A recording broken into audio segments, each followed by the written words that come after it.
I was just I had heard in a previous forum that life is all concepts, and I was just wondering if maybe you could elaborate on that or just expand on it. In this forum?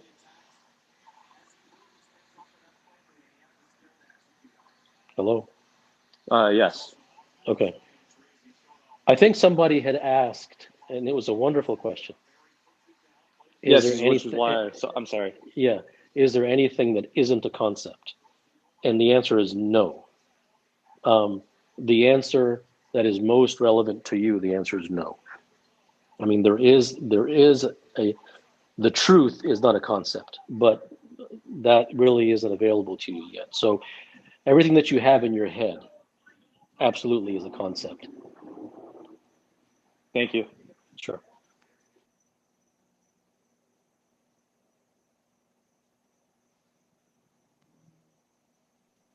Thank you. How can we cure curiosity? Like get rid of curiosity? You don't want to cure it. Why are you asking to cure something that you yourself don't want to get rid of?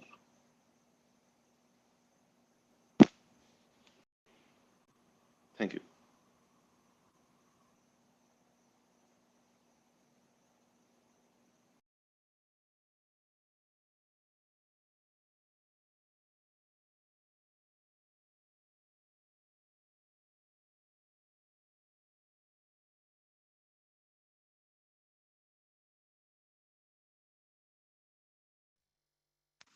Hey there.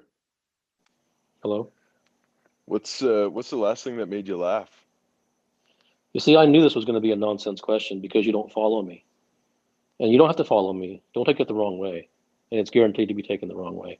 But see, those who don't follow me means that they haven't been exposed to my work. Not that they should, because my work isn't any good. You don't need to follow it. But those who come to this and I don't see a follow sign there, I know it's going to be some empty question. It almost always is.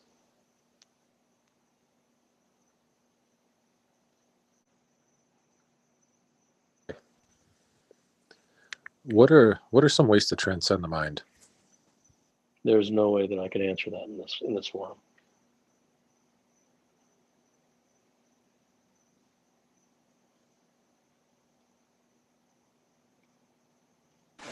Do you think it could be viewed as a sign of arrogance that you yourself don't have any followers? I think I noticed that. I could be wrong.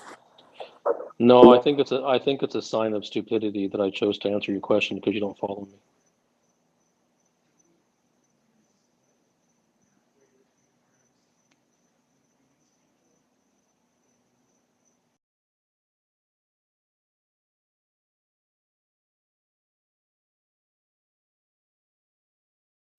How close is awareness to the truth? 6.35 inches.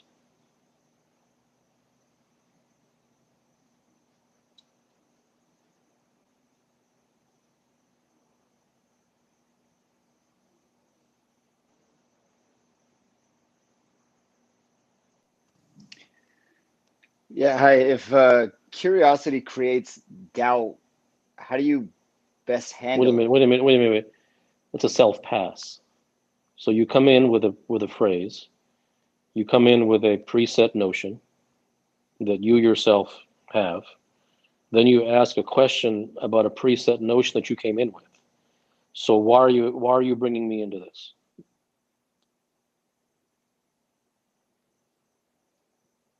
I guess it's preset to me. You're right. Right. So a question would be, and not that you should have a question, but a Yeah. question would be, what is this or whatever it may be. The question isn't, all right, if the moon is this and the stars are this, and given that the lights are obviously this and the night sky is clearly that, then what do I do?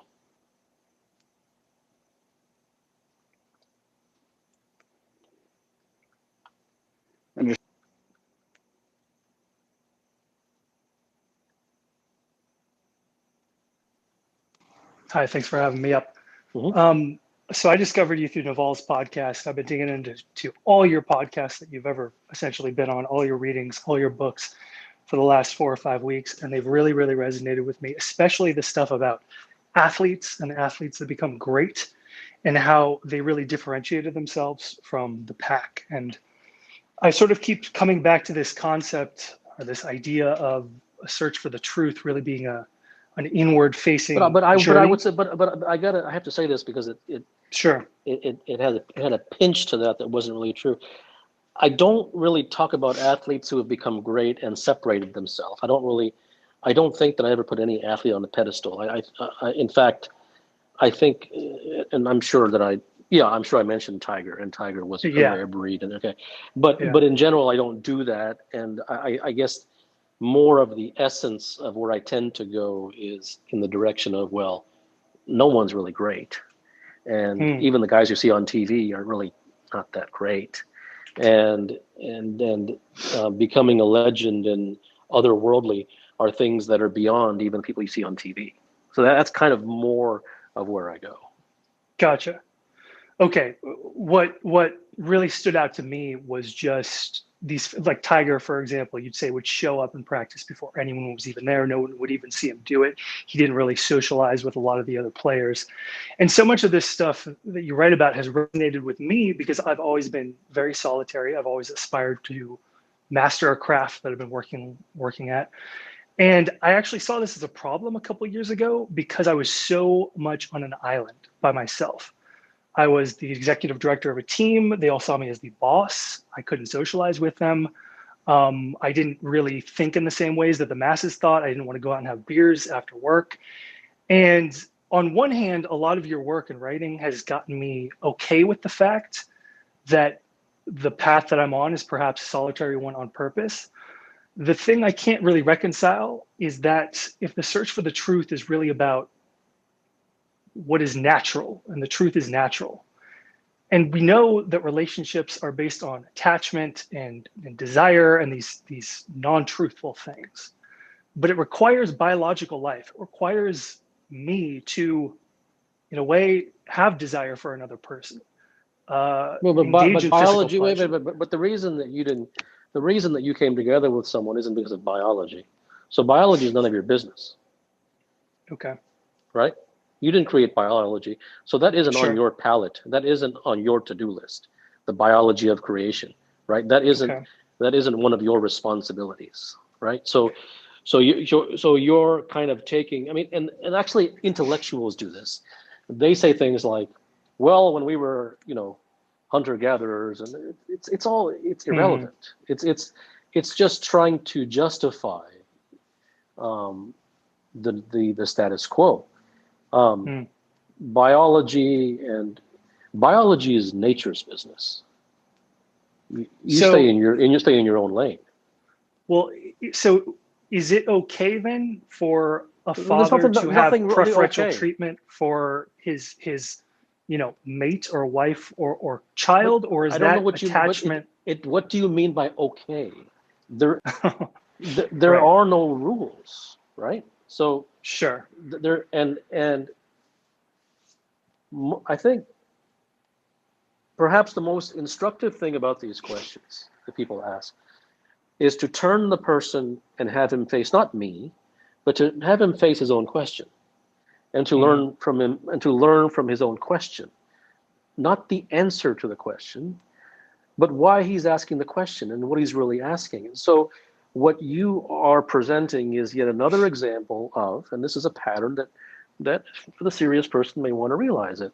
What you are basically providing another example of is basically, look, you go into and it's dangerous for you to read all these writings in a binge, because you're going to prescriptionize the hell out of them. And then you're going to turn them into rules. Then you're going to put them in a poster. Then you're going to make them an ideal. And then you're going to say, well, is this pure? Am I being pure? Am I being sincere? I'm only 24.6% on the sincerity meter. I need to increase that. I need to get my game together. And is it okay for me to be with somebody else because, I'm breaking the attachment rule? And it isn't your fault. I think the take-home message is that the human being does not realize how much he has been abused. The human being does not realize how much he has been imprisoned criminally by society.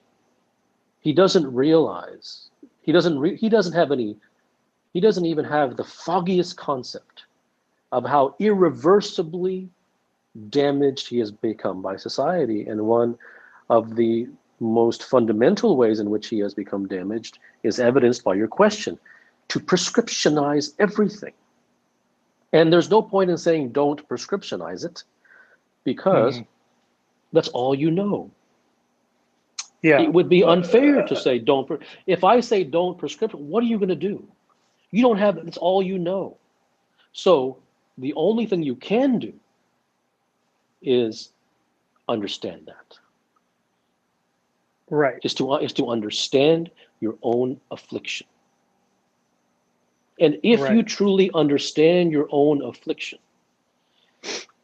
then you have the possibility to no longer be afflicted anymore as the years go on by this cesspool called society.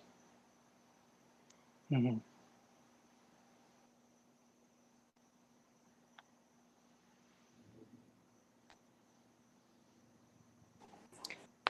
Hello, Dr. Gupta. Hello? Dr. Gupta, I'm reading your book, Direct Truth, for the third time and more slowly, and I see new insights every time. My question is on devotion. You talk about, in the section in the book, you talk about devotion so completely that you yourself disappear. My question is, does such total devotion, does it create attachment? And does that lead to another cycle of disappointments and desire? Well, like you just said, if there's true devotion, Mm-hmm. there's no one left there to be attached. Okay. Thank you, Dr. Gupta. Mm-hmm.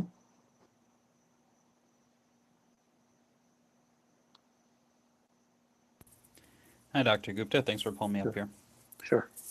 My question is with the affliction of society. So even in sharing that, using the same words, the same concepts that have been evolved and created as part of that tool set, how would we engage that, outside of that devotion you just spoke of, that pure essence of experience, I guess? How would we unravel ourselves in that net? What do you mean? How would you? Well, I think it just kind of goes back to what you said. Using the words, using the concepts itself is symbolic of that society. It's all of the things that have been handed to us in language and concept. How do you start to pull apart from that? Well, there's no how do you pull apart from it. You realize it. Yeah.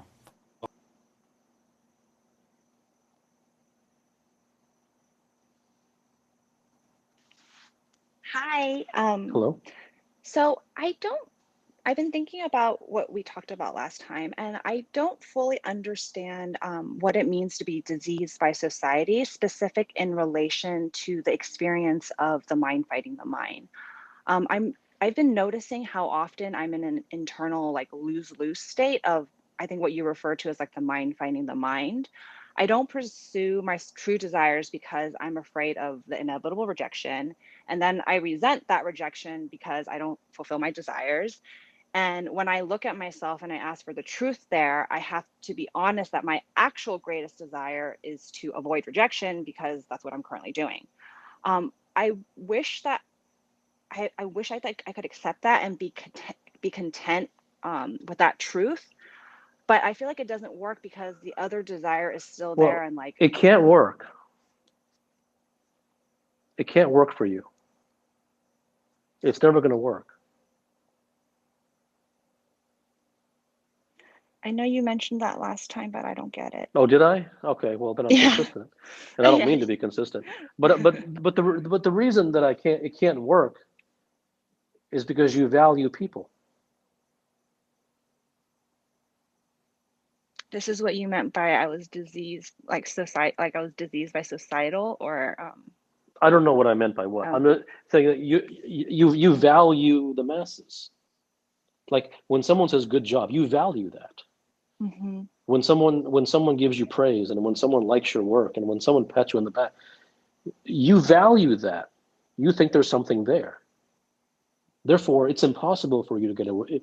It's impossible for you to not be attracted to that because you value it. And don't ask And me how do you stop valuing it. right, I know. You just do. You just do. And so as long as you do, as long as you value people, as long as you value what they say, as long as you value what they think, as long as you value society, as long as you look out your window and you see people, you see buildings, you see cities, you see businesses, and you see entrepreneurs and CEOs and workers and all these people, you value those people. Yeah. So you don't have a prayer. And it's not a bad thing. It just is what it is. Right.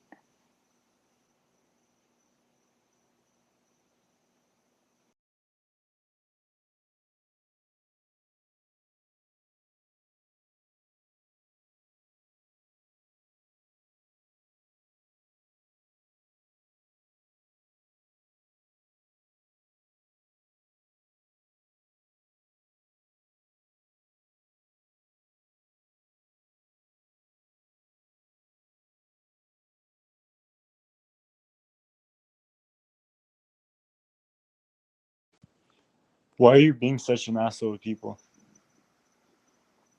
Thank you.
All right, Kapil, much respect. My question is, on your journey to truth, did you ever reach a point where you thought you had it, but you had a realization that you didn't? And if so, what was that realization? No, I don't grasp onto it like that.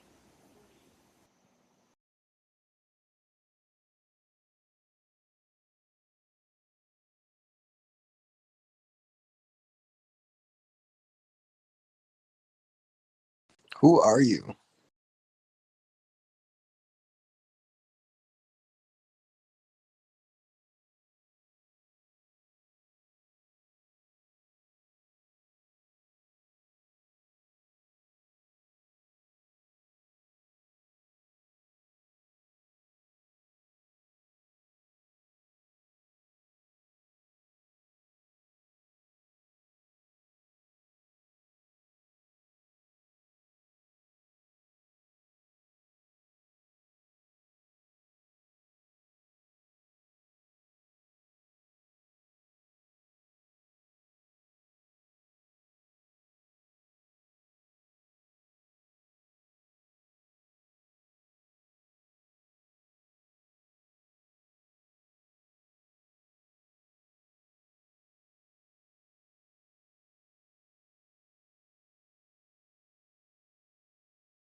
Thank you.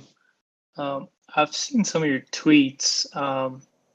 And just based on the Clubhouse questions, I can't seem to piece it together. What is your mission?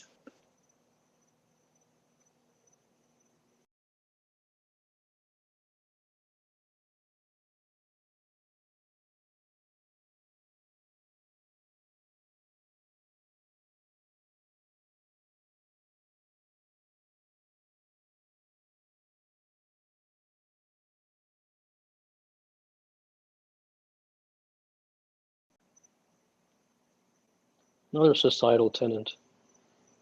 Everyone needs to have a mission.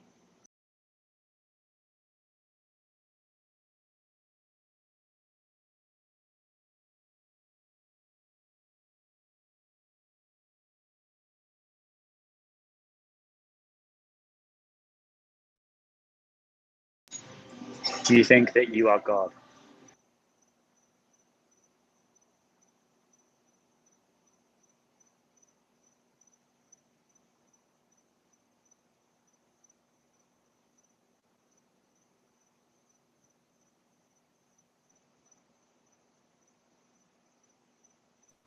Hi, thanks for letting me ask my question. Mm-hmm. The one question I had is like, if you think of like the matrix scene of the blue pill and the red pill, would you argue or would you like even advocate for like living both of them simultaneously? Because I feel like there are some benefits of doing or like living in society, like if you think of it as a blue pill, and then you can think about the red pill as like truth. So I don't know. Someone told me to watch the movie, so I watched it years ago. I don't remember, but so I think the take-home message from your question is that it isn't a question at all. You basically, and it's not wrong or right. It's just I'm bringing this to your attention. You basically came up here to say that you think that society has value and that that it's wrong to say that it doesn't have value, and that's fine.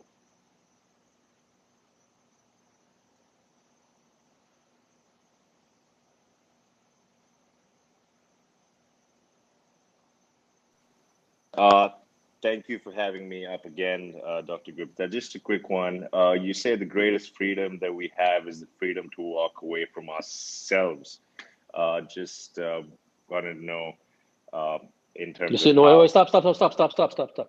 Do you see how you're pausing? Right? Yep.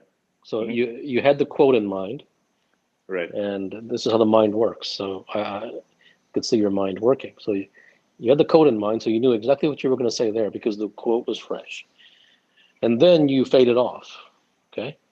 And that fade off was basically going towards, so then how do we do that? And you wanted me to basically talk at length about how do you walk away from yourself. It's not going to happen.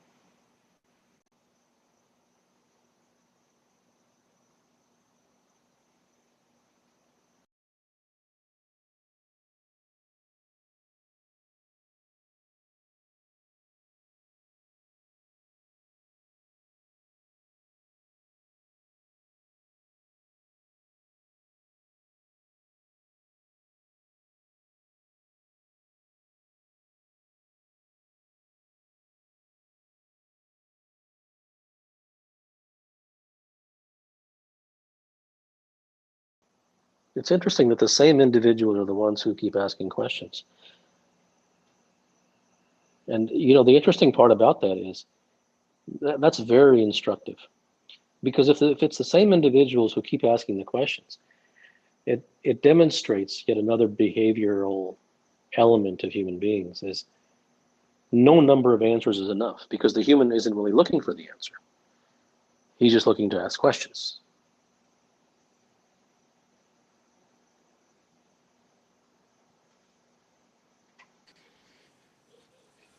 So I go through your work, your tweets definitely tell me what is not real, or at least dismantles my perception about what I think, the understanding is my mind. And your books definitely tell me something about the truth, but I may not be at self-realized level to really completely understand through my DNA. But if I consistently get exposed to what is not real, and if I remove all these concepts that can be good or bad, I mean, let's not consider it's good or bad. If I consistently on this path of understanding, removing all these concepts, Is that a path to the truth?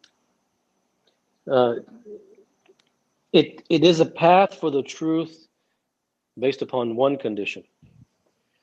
If the individual has the DNA to have the deepest longing for it, then yes.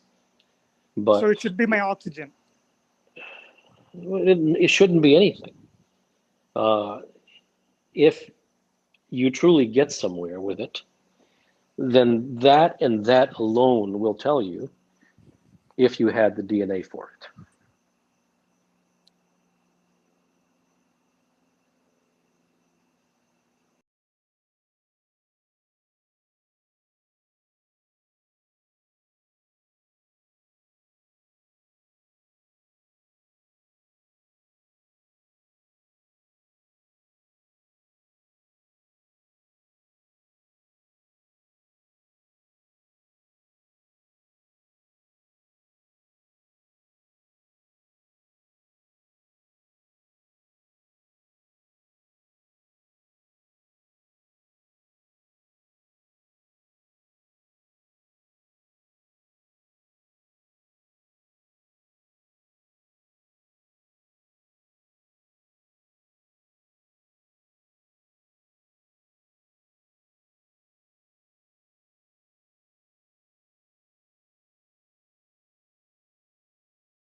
Hi, thanks for having me up. Is the act of seeking answers in and of itself a distraction from truth? Yes, absolutely it is. But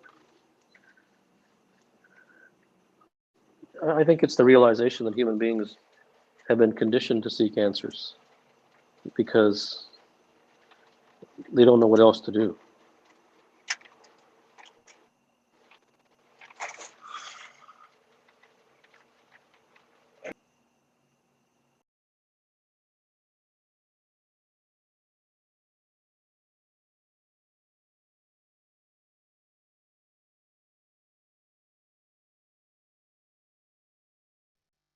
Yeah, hi, Dr. Gupta.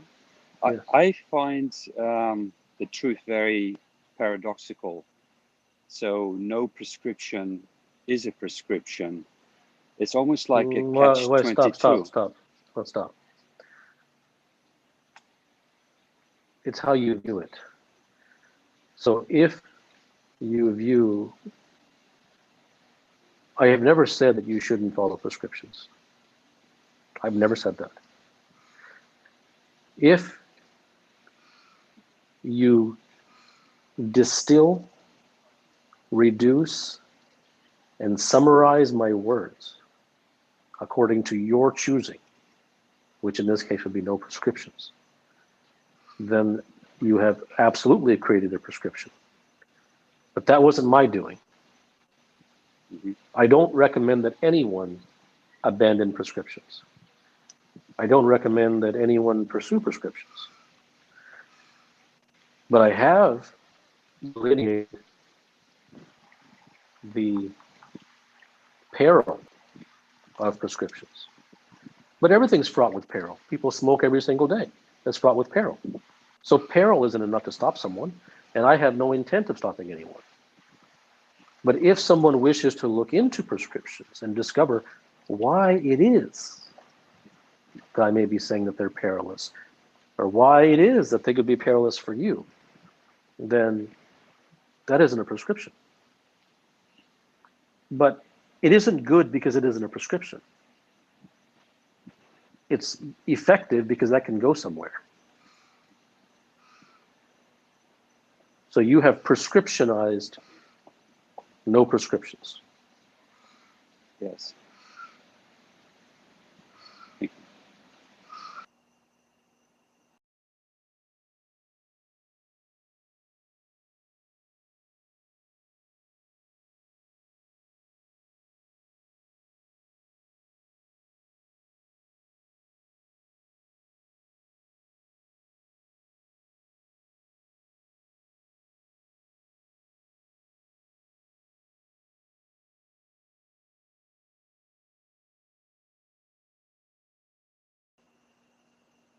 Beware of intelligence. It will get you somewhere in cocktail parties.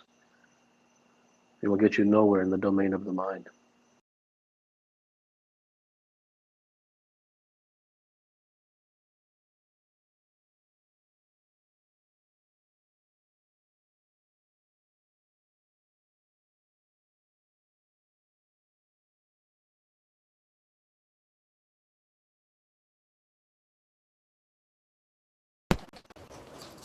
Hi Kapil, thanks for having Uh-huh. me. Uh-huh. What is your take on discipline? Discipline is basically forced discipline. It's not natural. It's not a good or a bad thing. But if it happens, usually discipline happens because you should do it and it sounds nice and it looks nice and it's in keeping with what others do, and therefore it's yet another example of doing things based upon ritual and form. But what must be understood is that every piece of information is dangerous in somebody's hands. Because the person who hears no discipline, then they're going to go play video games all day long. And then that, if that's the case, then they were never ready for the truth. So one has to be ready for the truth, because if he's not, then the truth is only going to damage him even further.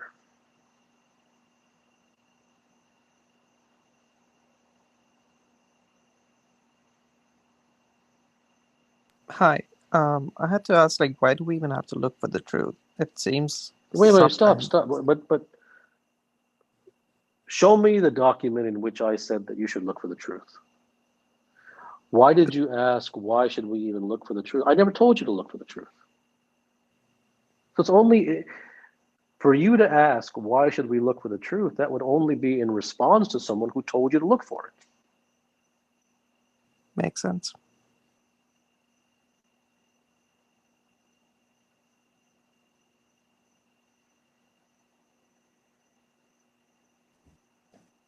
Hi, Kapil. Do all great works of art, be they in literature or visual art, reflect the fact that the artist has found a truth or the truth? Thanks. No, what is, I mean, it depends what you mean by good art, right? Yeah. I mean, art, there's no, the worst person to judge art is an art critic. Like, who knows what good art is? Yeah. So the good, the art is art in the pureness of the creation, not So in the judgment. if I rephrase the question then to say that great art, subjectively can be an outcome, if the artist is seeking truth in its purest form, if that question now makes sense, or? Well, I think a more fundamental and effective question would be, why do you want it to be great art? Yeah, I guess in the search for losing yourself. Well, that doesn't make it great. Yeah, because then you're just applying another judgment to it. So you shouldn't look at the artistic process of achieving greatness. That's a bad lens to look at it. I think any lens that you've adopted from society is always it's just the crap lens. Yeah. There's nothing more effective that a human being can do for himself than to cleanse himself of all societal things. Yeah. So the word.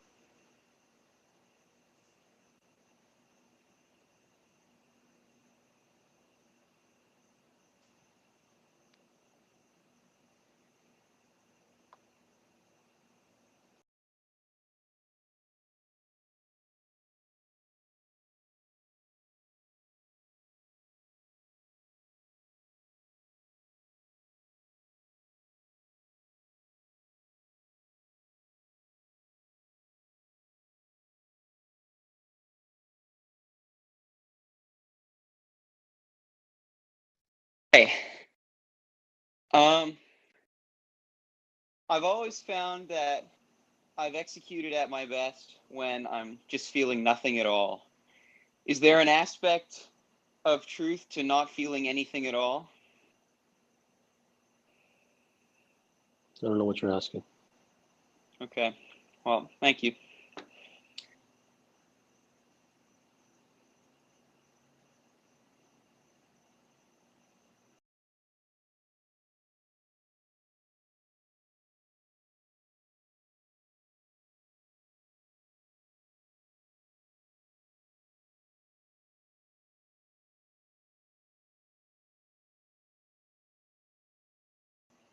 So the less questions there are, the more pure it becomes. But because it becomes more pure doesn't make it good. It just becomes pure.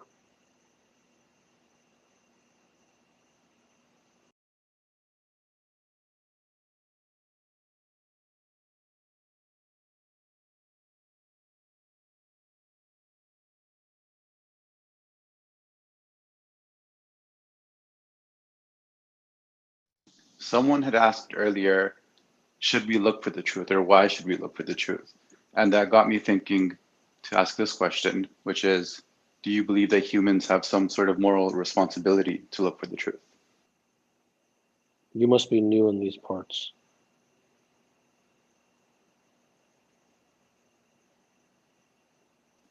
That doesn't answer the question. I don't have to answer your question. I made a You don't. statement that you must be new. No, I don't.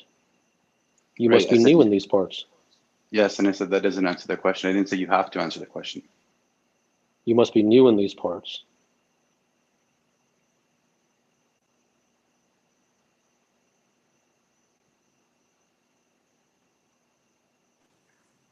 Hello, Kapil. Hello? Thank you for getting my question. So I was reading the discourse that you published today on Twitter, and it finished with What was it called? I think something with a king. So let me find it real quick. On becoming a king. Okay. So there was a conversation between the king and his advisor, and it ended with let's begin with the mind. And that Are made me realize. you going to ask me to pick up from there? No, well, kind of. I realized that I don't know what the mind is, and yeah. Well, okay. So everything that you have, every single thing that you can possibly think of, on the spot. Do you want me to tell you whatever comes? No, I don't need to know it. Okay. You know it. Whatever you believe and whatever you have an opinion about, that's all mind.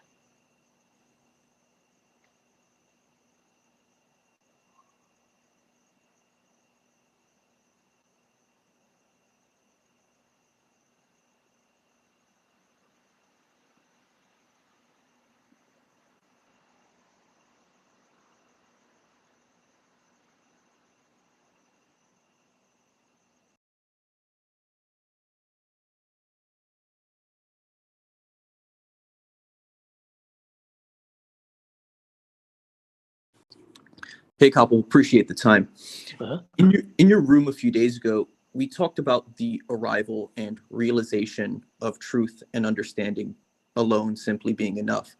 Is the sort of knee-jerk reaction to turn truth and understanding into a conclusion or to intellectualize it, is this the mind's last-ditch effort at tainting the truth and sort of reclaiming its control on you? Well, I don't think it has been reduced to a last ditch. I mean, the mind hasn't been touched for it to be last ditch. That's just the humans being conditioned by society to prescriptionize and conclude everything and turn it into a summary and write it on the blackboard and put it in bold type and italics in a textbook so that they can teach other people. So that isn't, the mind doesn't even need to get involved for that. You know, your conditioning is plenty. That's why that happens. Thanks for the clarity. Sure.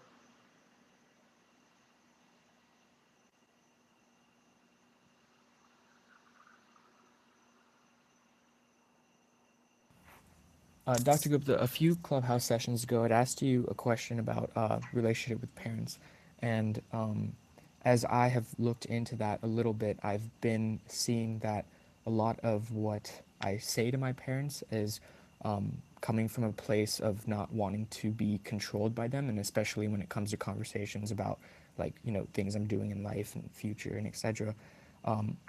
And what I do sincerely desire is having the freedom from those expectations, but I'm looking for an understanding that would help with So maintaining. you will never see. You will never have what you seek, and even if you get it, it won't give you what you think it'll give you. You're never going to get freedom from expectations. Are you married? No. Okay. So when you get married, then your wife is going to expect from you. Then you're going to have kids. Then your kids are going to expect from you. Then they're going to have kids. And then they're going to expect from you. And then your in-laws are going to expect from you. And if the guy in the grocery store is going to expect from you. Yeah. So there's this notion that everyone has in their mind that if I can just get over this, then I'll be free. No one's imprisoning you. Yeah. Thank you.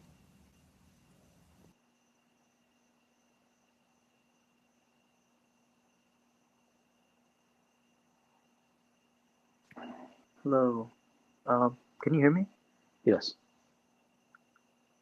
On the first time as accident, on the second and third time by choice, I took a hero's dose of certain psychedelics, and I'm not interested in the question.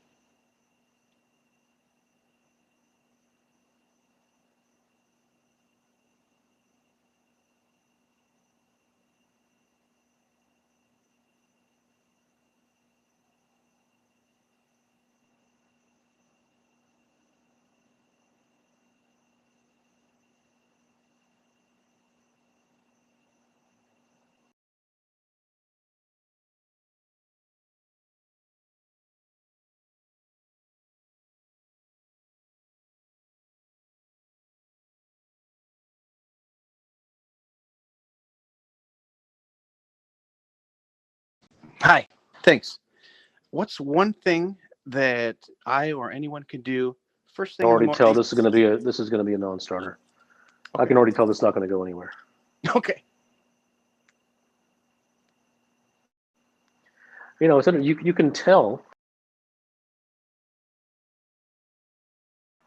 in most cases. I'm not sure if it's every case. It may be every case. But you can tell the sincerity of the question, or even the sincerity of the questioner, just by the tone of his voice, the cadence, the pitch.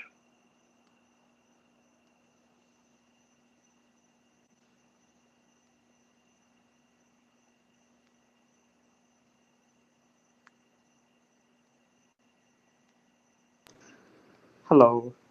Hello. I was just wondering, what are your views on love and relationship in general? Thank you. You know, I've written a lot about that.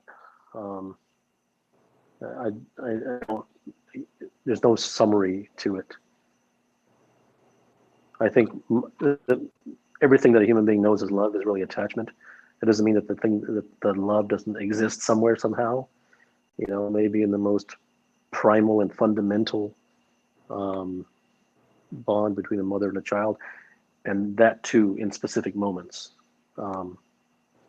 But most of what humans call love is attachment.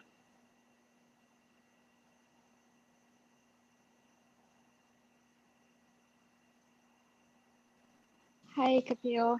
Hello? Thank you.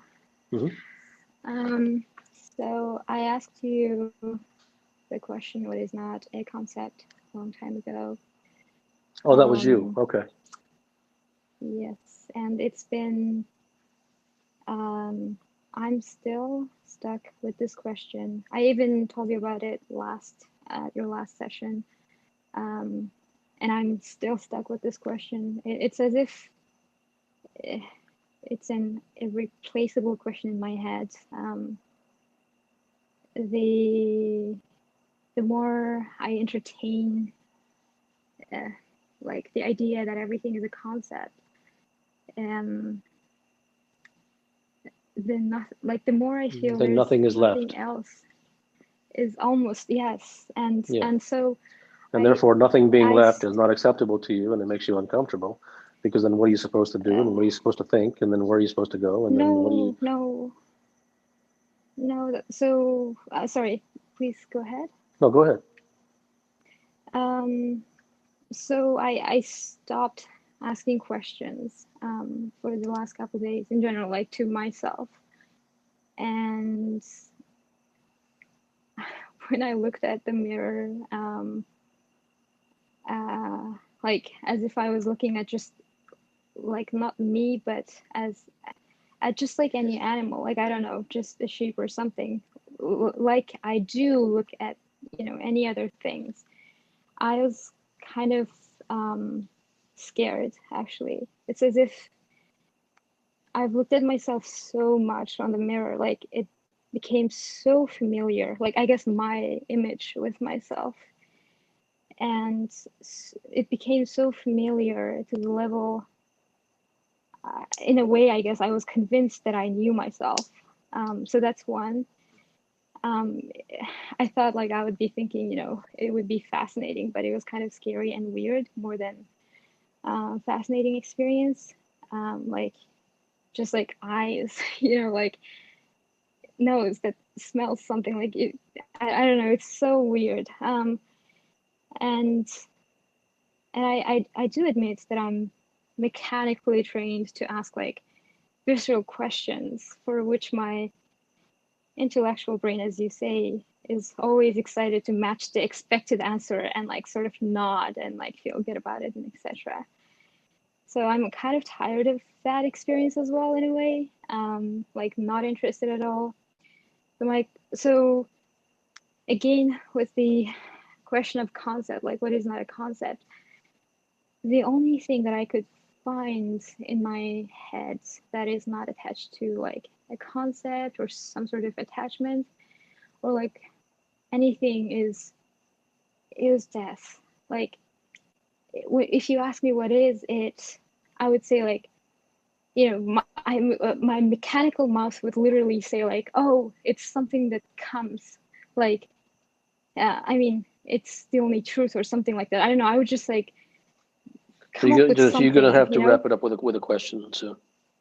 So yeah. So the question here is why does it feel not real? Why does it feel like as if it's not going to so you don't really have a question. It's like the why does it not feel real doesn't really, that's not your question.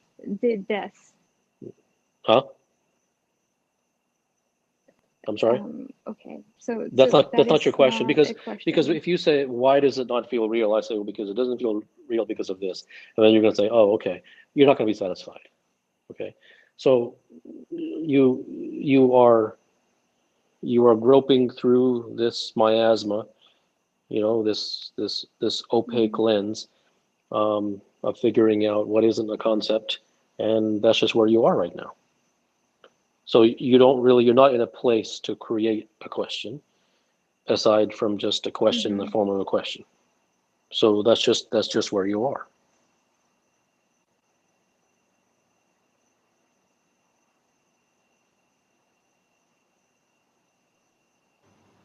Thanks, Dr. Gupta, for allowing me to ask the question. I'm a bit nervous to ask this. So, about 3 weeks back, I heard you in Naval's podcast speaking about many aspects, especially the one that struck me at that time was relating to the non-specific anxieties that we have in life, and you mentioning the solution lying in the problem itself. And since that, I've kind of devoted myself in the last 3 weeks to go deeper through your books and your discourses. Yeah, what answer did I give to that? To directly look into that problem, and okay, and it has helped me a lot in the last 3 weeks, and especially in high performance. Well, I don't think it's helped you that much. Okay. I don't think it's helped you that much. You know, I think that you're still confused as to what that means, and so You're still kind of figuring that out. Yeah, that is There's, where my question was. So, what is the next level of yeah, detail? there's no next level because you haven't got through the first level yet. And the first level is the last level. Understood. Yep.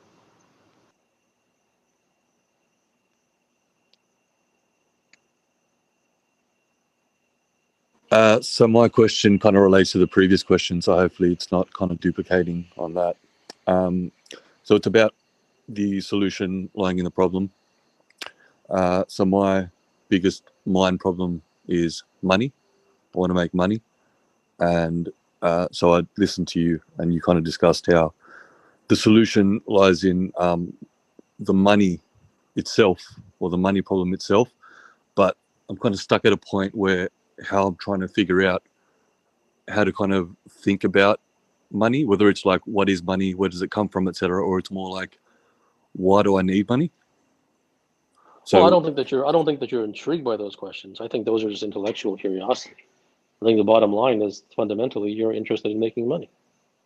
Okay, cool. I don't think that you want to get to the path.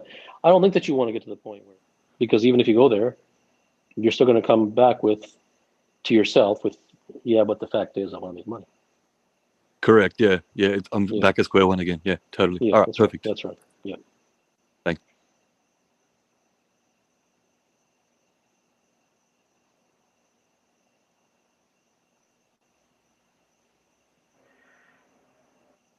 I've been internalizing your work for the last 2 to 3 years. You often said that there is a huge difference between knowing something intellectually and knowing it in your bones. I know this is a how-to question, but I'm confused how to go from knowing any concept intellectually to really imbibing it and internalizing it. What color is your hair? Black. So then that isn't intellectual. You know that. So Yes. feel what that feels like. And then if somebody asks you how many planets are there in the sky, which you don't know the answer to, then feel what that feels like. And that'll be the difference in the feeling.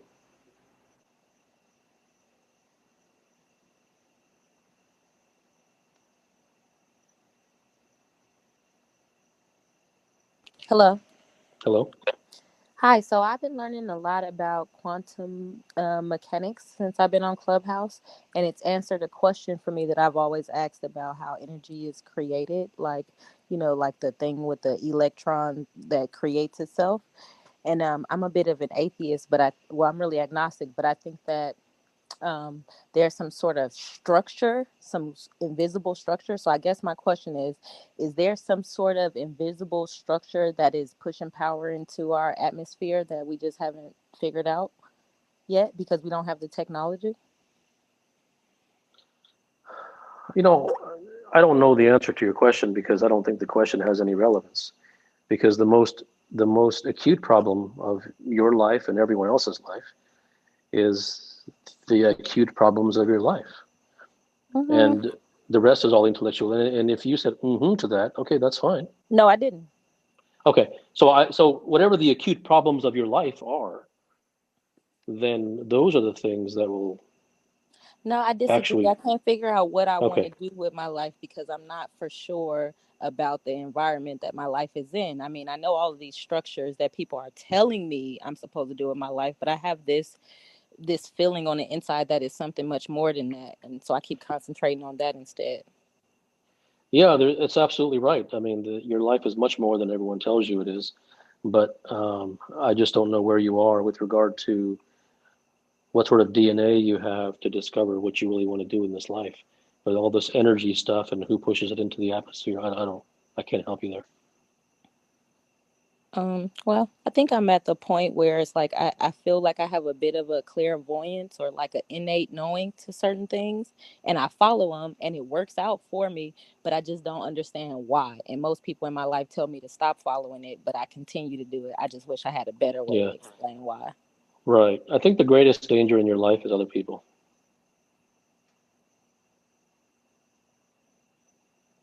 And that goes for everybody.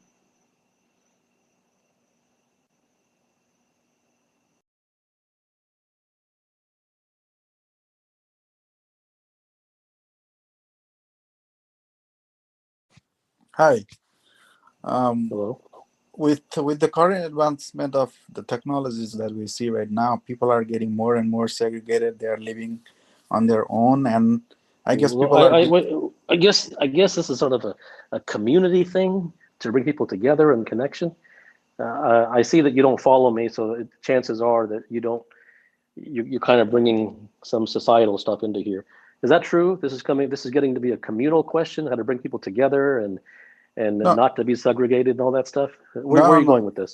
My question is, if technology is doing that to us, is there any good by advancing this technology, or are we doing more harm to the society? Well, Or society can't be harmed any further than it is. Society is devastation. so Society is devastation in itself. so There's should nothing we? worse. There's nothing worse than society. And if you're a part of society, then you're part of the problem. Then what's the solution? The solution to what? Solution. You haven't delineated an issue. I mean, the issue is we are losing happiness The because issue is but there is no we. Who's the we? There's no we. There's only you. yeah, I guess I become more unhappier if I'm not with other people then. Yeah, and that's the problem. That's not your problem. You don't feel it's a problem, and you don't have to. But um, so long as one is societal and social, they will always suffer, Mm-hmm. and that suffering may come in the form of pleasure. Mm-hmm.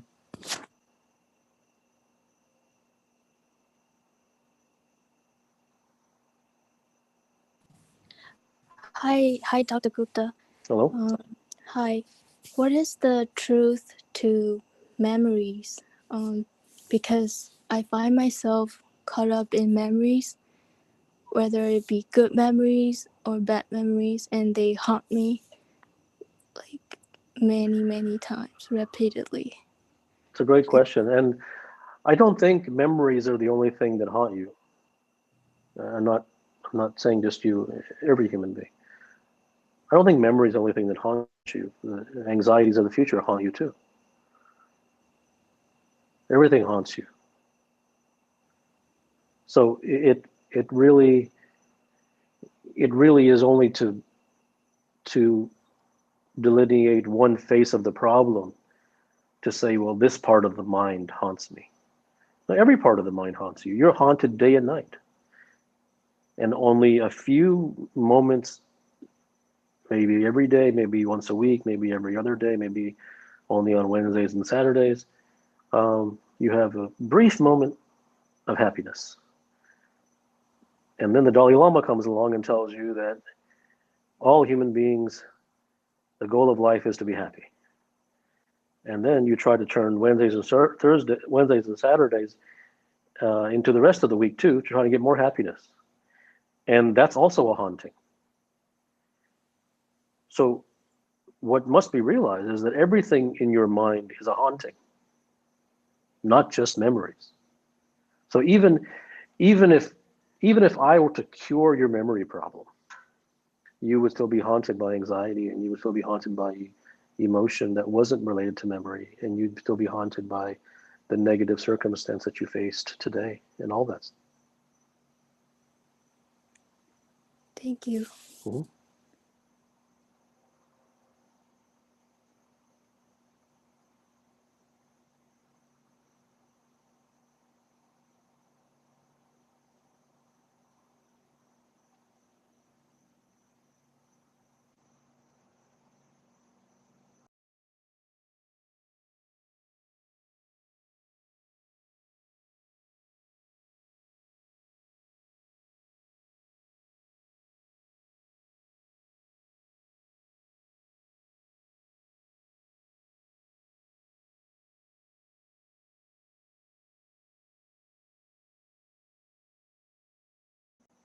So right now, those who have their hand raised have already asked a question.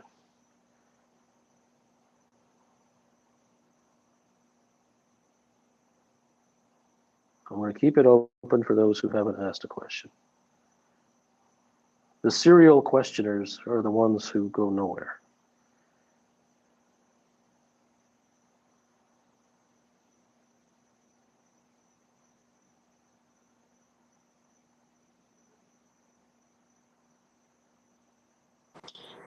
Hello. Hello.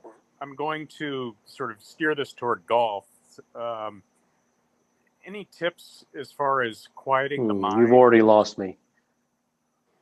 Tips are like. Okay. You couldn't have used a worse word. Sorry. Change.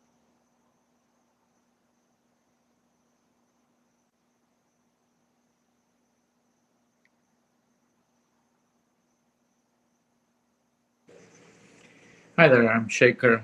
My question is the inner universe, what's in our heads, in our imaginations, in our experiences, the only truth that we will actually ever know? You're asking what's in your head, is that the only truth? Correct. There isn't a single piece of truth in your head.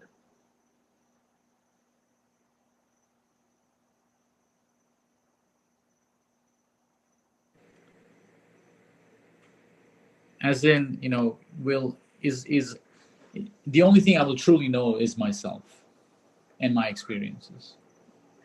No, you don't know yourself. The only thing that you will know is your conditioning. All the stuff that's been pumped into your head by society is the only thing that you'll ever know, and that isn't worth knowing. So if you're asking, is that your only reality? Yes, that is your only reality. But that isn't truth. And so how does one seek that beyond what one only knows? I mean, that's like saying, how does one develop a taste for chocolate? You're not interested.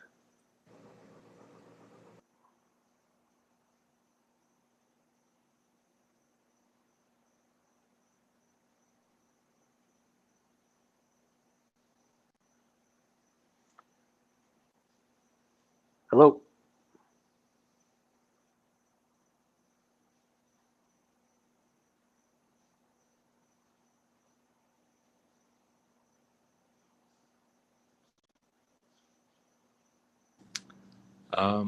Question. Like knowing what the right thing is or knowing what to do isn't the same as doing that thing. In your experience, like what's the biggest obstacle to change? I mean, there's like 750 things that are untrue with everything that you just said after you said the word question. I don't know where to begin. Are you new here? Yes. Okay. So there is no right thing to do. It doesn't exist. The change is a farce. It's all self-help, self-development nonsense. So all the words that you use in the question don't exist.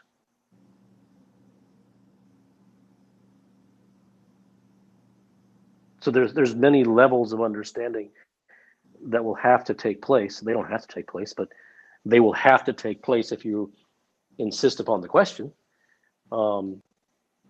before you're able to ask a valid one, because those things don't exist. And if they don't exist, there's no question.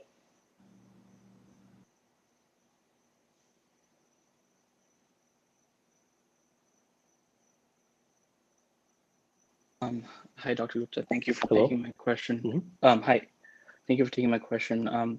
I was just wondering about the four stages of life. I come from a Hindu family, and we have been raised kind of with devotion. And I was wondering, where do kind of brahmacharya, grihastha, and then ultimately like renouncing everything at a very later stage in life fit in with kind of the idea that society conditions you and destroys you? Because I feel that the first part of the life you're being conditioned So by I that. don't know what you mean by where does what fit in with what. What do you really want to ask? Ask a pointed question. Okay. Okay, let me come back up then in a few minutes. Sorry. Okay.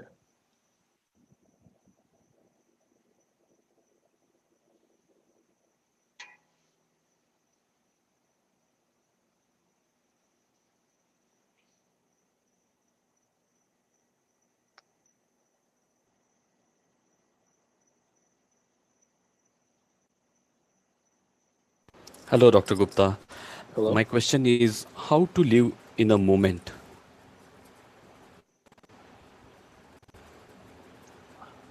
I don't know what to say, honestly.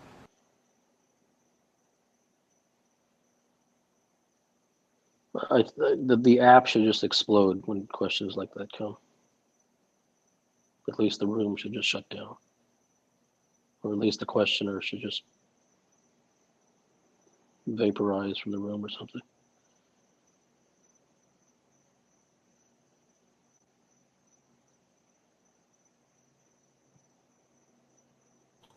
Hello, Dr. Gupta. Hello? I have a question with money and people. So, is money the only form of mutual trust that can get people together, or does it mean anything to have a relationship? I have no idea what you're talking about money and relate. What do you mean by money get together?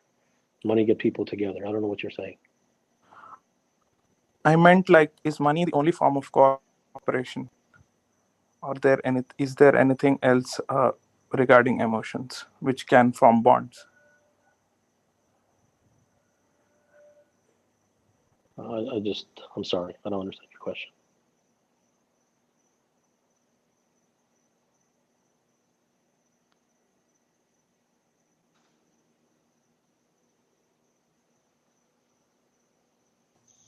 Hello.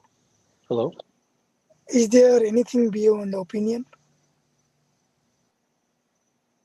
There isn't anything in opinion.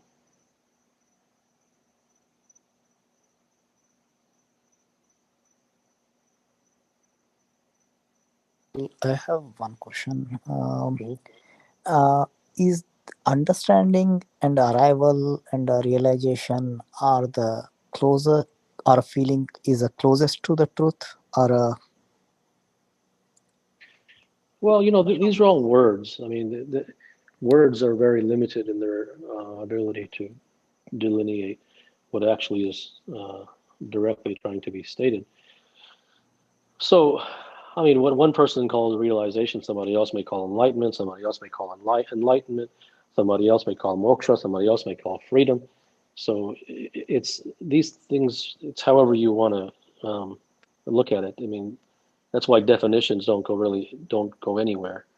but every situation has only one truth, correct? Yes.